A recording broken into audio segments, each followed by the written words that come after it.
In this video, we're going to be talking about cellular immunity as well as humoral immunity and what it affects and what their differences are. So cellular immunity is going to primarily target intracellular pathogens, such as viruses replicating within host cells or cancerous types of cells expressing abnormal antigens.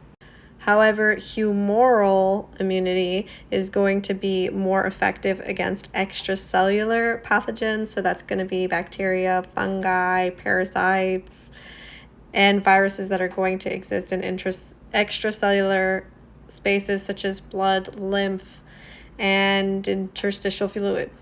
Both are going to start with antigen-presenting cells, or APCs, such as dendritic cells, macrophages, and B cells.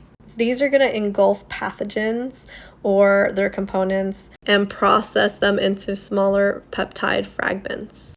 They're then going to be displayed on the APC surface bound to a major histocompatibility complex, or MHC molecule, while the MHC class is going to present exogenous antigens, which you can see right over here. So when the antigen-presenting cell is exposed, the helper T cell, or CD4, is going to be activated and then form into two different subtypes, which is the T helper CD4 cell and the Th1 cell, which is right over there. And those are going to be some primary assistants in cellular immunity. Now, when CD4, or the T helper, is going to become Th2, that's going to be more so in humoral immunity.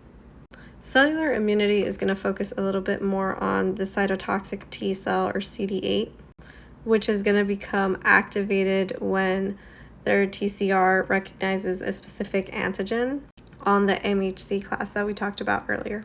Once it's activated, they're going to proliferate and become different types of effector cytotoxic cells, which are going to kill the target cells that have the very specific antigen MHC1 complex. In humoral immunity, we're going to be focusing a little bit more on the B lymphocyte, which is going to have surface-bound immunoglobulin, or Ig, and that is going to act as their antigen receptors.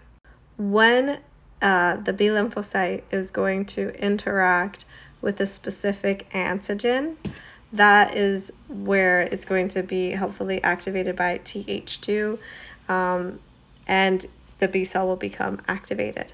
Once that B cell is activated, it's going to clone itself and conquer, right? So once it does that, it's going to differentiate into plasma cells and memory B cells, which are going to be very, very helpful to recognize the harmful invader that is coming into the body. So when we're thinking more so in humoral, we are able to know, our cells know what doesn't seem right because you are an invader and I recognize you.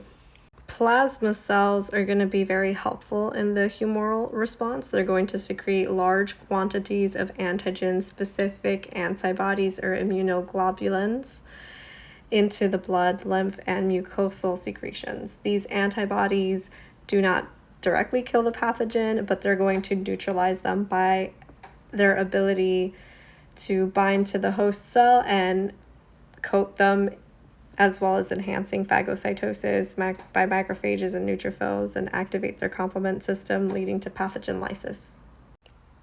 Very, very cliff notey. So cellular immunity itself is going to be more so mediated by the cytotoxic T cells that's killing abnormal cells or directly infected cells, whereas humoral immunity is going to be focused more so on the B cells that's going to, produce antibodies and target the extracellular pathogens.